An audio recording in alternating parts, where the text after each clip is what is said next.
La rédaction de Média Afrique News revient sur le discours du président de la transition, chef de l'État gabonais, lors de son passage dans la province de la Nyanga dans le cadre de sa tournée républicaine. Brice Clotaire Oligui Nguema n'a pas du tout loupé ses détracteurs. À moins d'un an à la tête du Gabon, le patron du CTRI joue maintenant bal à terre. Voici la chronique de Raoul Christophe Pia que je vous invite à regarder.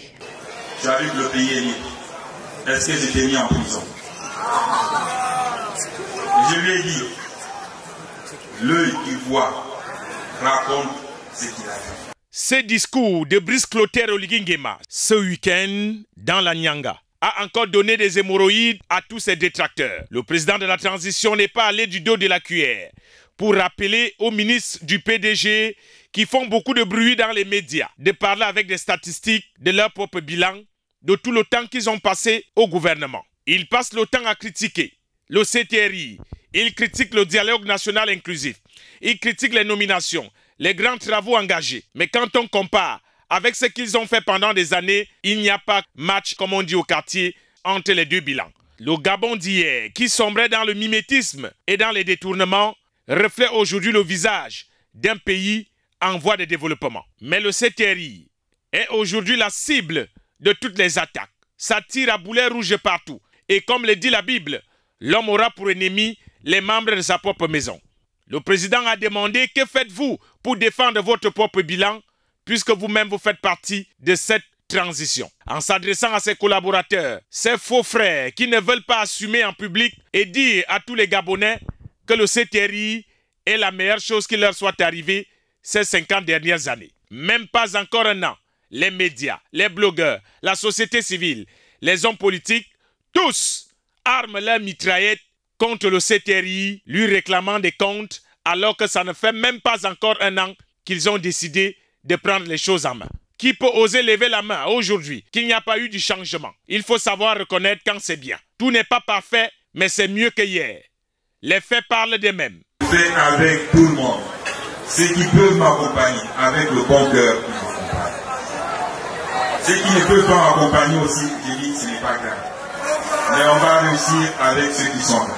Brice Clotaire Oligui Nguema a nommé son petit frère Aurélien Mintami Nguema, qui a été victime des choristes de l'ambiance, qui sont allés dire au président que l'ancien DGBFI a volé. Après une enquête de terrain, le chef de l'État découvre que le petit a été victime de la méchanceté de certains de ses aînés qui ne voulaient pas de lui à ce poste. Ne vous bagarrez pas comme les autres. Hier, ils avaient le poste de DGB. Ils ont fait la guerre à l'enfant. Et aujourd'hui, ils commencent à regretter. Le poste aujourd'hui chez lui. Ne lui faites pas la guerre. Unissez-vous pour qu'il puisse construire le pays. Quand je suis allé au Yémen, j'ai vu ce que le DGB a commencé à faire. Et je le félicite. On a fait la guerre à cause de ça. Parce que les politiciens voulaient se mélanger dans le chantier de construction.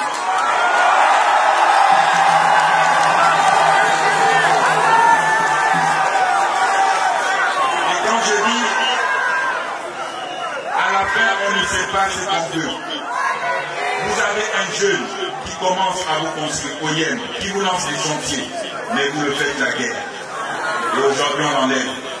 Le pauvre Aurélien Mintami Nguema a donc subi la déculottée dans les médias, et même le grand reporter ne l'avait pas loupé, et pourtant il était victime de son dynamisme et de son intelligence. Certainement ils diront, ils ont déjà acheté ce journaliste. Mais quand le même journaliste dévoile, critique, prenant tous les risques, en ce moment, il n'est pas acheté. Quand c'est bien, reconnaissons que c'est bien.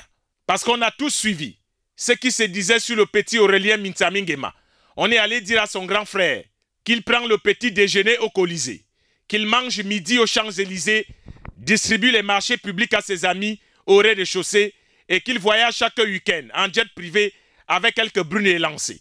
L'ancien directeur du budget des finances publiques a été étonné lui-même de lire un tel chapelet de ses péchés. Le président de la transition est arrivé sur le terrain et a découvert avec beaucoup de bonheur le travail gigantesque entamé par ces derniers dans la province du Wollentem.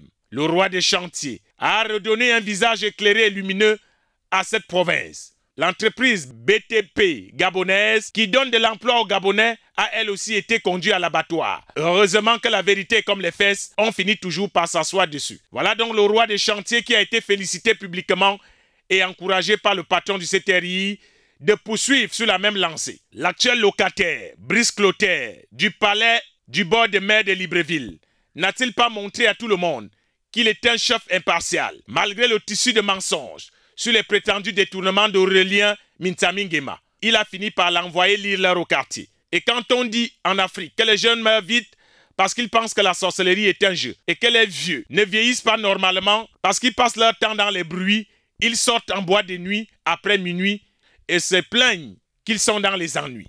Abimté pour le moment.